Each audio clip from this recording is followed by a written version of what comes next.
Today, we are diving deep into the hidden rules of winning. We're going to unpack the invisible structures that explain why some people, some companies, and some ideas just seem to dominate, while so many others just fizzle out. So let me ask you this. Have you ever had that feeling? You turn on the radio, you open your favorite streaming app, and it's like the same handful of artists are on top all the time? It's a super common feeling, and it's actually the perfect doorway into a much, much bigger idea about how our world is really put together. So to really get this, we're going to start by looking at an industry where it feels like a few key players are holding all the cards. We're talking about the music business, a perfect example of what you might call the gatekeeper's game. Now, experts have a specific word for this kind of power structure. It's called an oligopoly. It's not quite a monopoly, where one single company controls everything, but it's pretty close. It just means that a very small number of huge firms are basically calling all the shots. And wow, this chart just lays it all out, doesn't it? Take a look. The big three record labels, Universal, Sony, and Warner, they control over 70% of the entire recorded music market.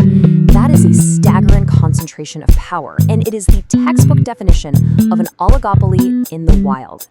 Now, a lot of us thought the internet was going to blow this all up, right?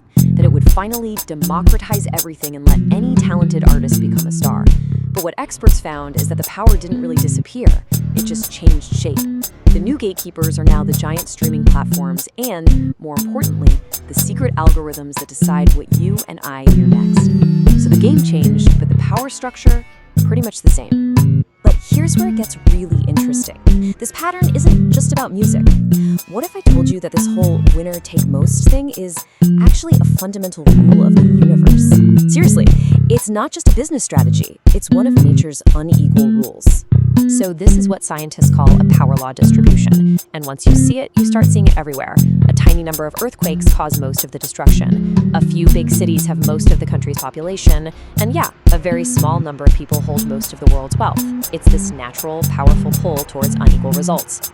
And you've probably heard of this power law by another name, the Pareto principle. Maybe you know it as the 80-20 rule. And it applies perfectly to creative fields.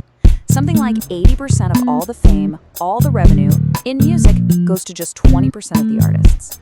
The most important thing to get here is this isn't some weird exception, it's the rule. Now, it's really tempting to look at this and think it's all part of some evil corporate plan.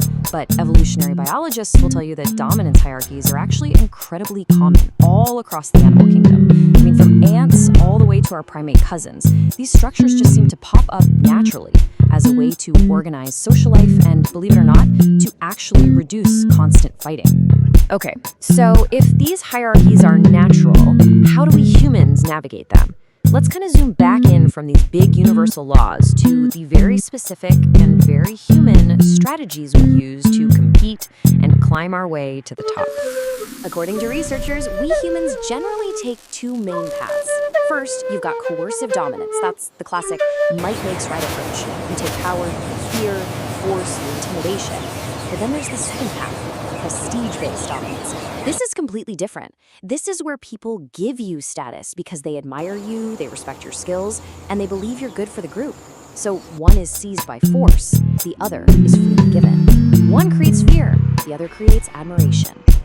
But, of course, it gets way more complicated than that. What happens when these two paths get all mixed up into this really sophisticated and kind of contradictory strategy? Well, you get the paradox of co-opetition. And this quote from Steve Jobs just nails the idea. It comes from this legendary, almost unbelievable moment in business history, when Apple was literally on the brink of going bankrupt, and its biggest rival, of all people, stepped in to save the day. Okay, so get this. Back in 1997, Bill Gates and Microsoft invested $150 million in a nearly dead Apple. So why on earth would he do that? Well, it was a brilliant strategic move. At the time, Gates desperately needed a competitor to show regulators that Microsoft wasn't a monopoly. But here's the crazy psychological twist. That single act of helping saved Apple, which then went on to create the iPhone and eventually become more valuable than Microsoft.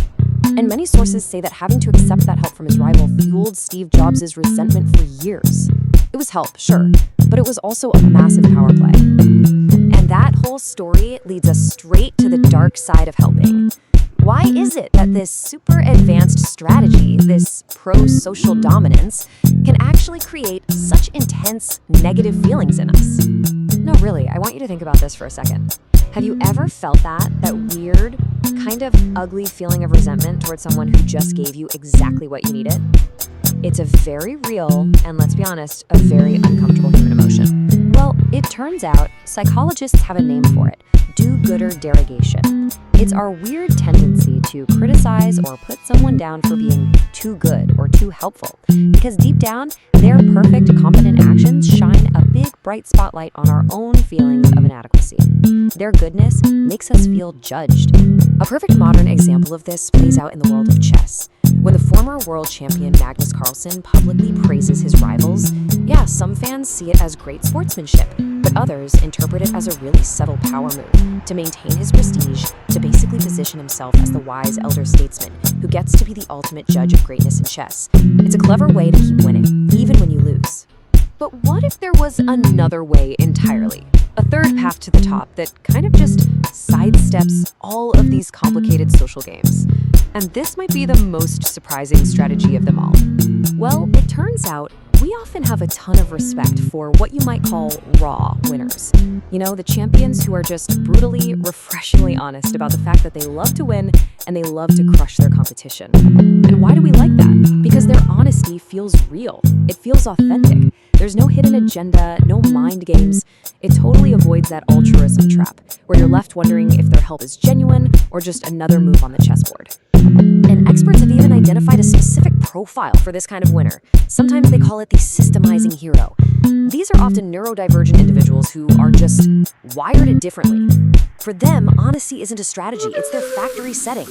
They are hyper-focused on the task itself, on the problem they're solving, not on what everyone else thinks about them. And because they're often completely oblivious to the normal social games of envy and status, they achieve dominance through just pure, raw, undeniable competence. And this is not just some theory. Think of someone like Temple Grandin.